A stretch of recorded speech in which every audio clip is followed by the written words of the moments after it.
Hello, I'm Dr. Harold Wong. Today I'm going to cover why bonds are going to be the next big crash.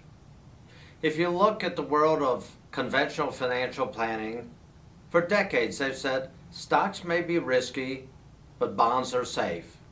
Well, I disagree, and here's why.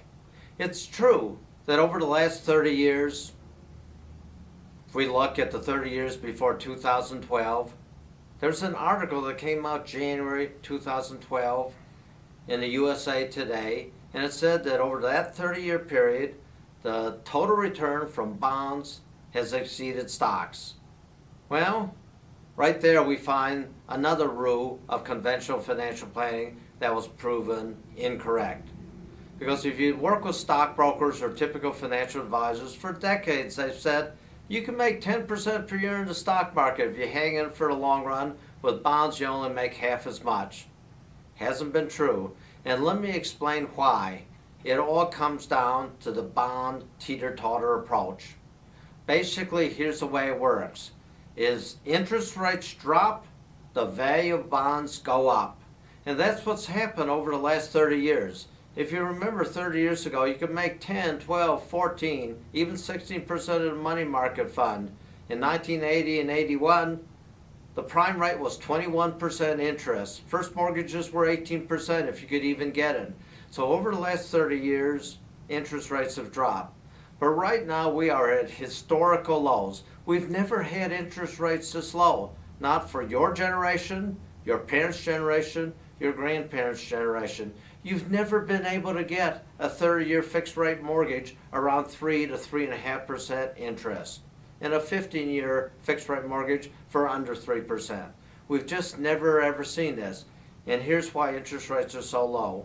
After the 2008 stock market crash and the housing bubble that burst starting in 2006, 2007, 2008, and a continuing real estate recession, and our Great Recession with big unemployment and underemployment, the Federal Reserve has taken policies to drive short-term interest rates to virtually zero. A one-year CD pays 0.2% if you check Bankrate.com. A 5-year CD pays only 1%. A 10-year Treasury bond now pays about 1.45%. We've never seen rates this low. Well, here's what's going to happen. Can we agree that interest rates really can't get much lower than where they are? So they have only one place to go, and that's up. And when interest rates go up, the value of your bond portfolio goes down. And let me explain this in terms that are easy to understand. Let's suppose the little old lady bought a $1,000 10-year Treasury bond, and to make the math easy, let's suppose she got 2% interest. So 2% interest on $1,000 is $20 a year of income. And she brags about that to her neighbor. Oh, I'm going to spend that $20 of annual income. Well, don't go to too expensive a restaurant and you'll blow it all in one lunch. Her neighbor says, I want to get that $20 a year of interest, and it's a year later. But guess what? Our foreign creditors, who do you think we owe trillions of dollars of our federal debt to? Well, China just surpassed Japan last year to be our number one creditor, and Japan is our number two creditor. And we owe money to lots of other foreign governments as well. So let's suppose they say, well, you're going to have inflation, America, because over the last 3-4 years, you're spending up to twice as much in spending on the federal level as you're taking in income. So we know inflation is going to occur, so we're going to demand 4% interest, not 2%, on our Treasury bonds. Otherwise, we're not going to renew them, and then you're going to be in a world of hurt. So a year later, the interest rate market is 4%, and her neighbor wants that same $20 of interest income. So how much is she going to invest? She's only going to invest $500, because $500 times 4% is that same $20 of annual income.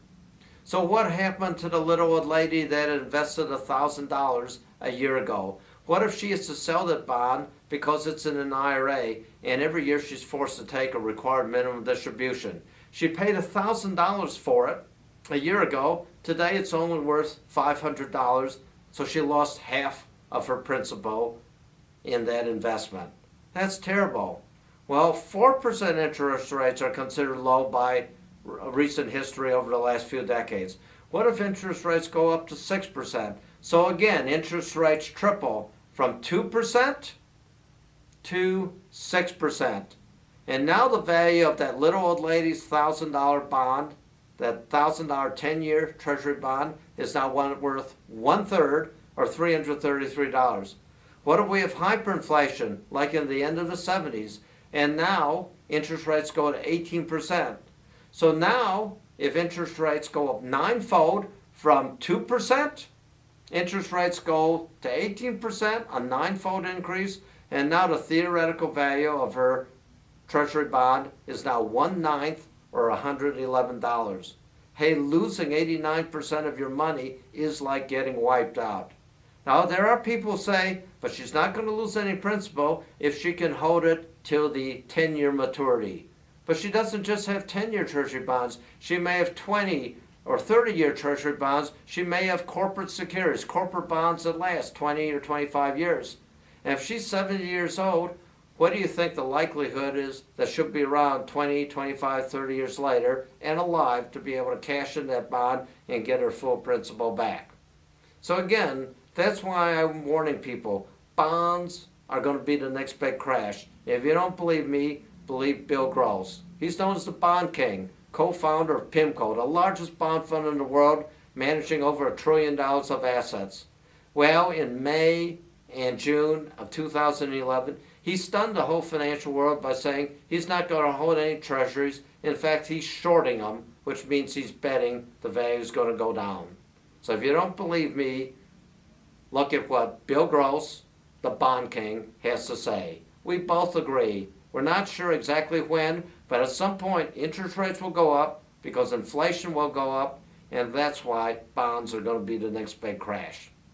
For more information and articles about how you can safely protect your life savings, go to drwonginvestorguide.com.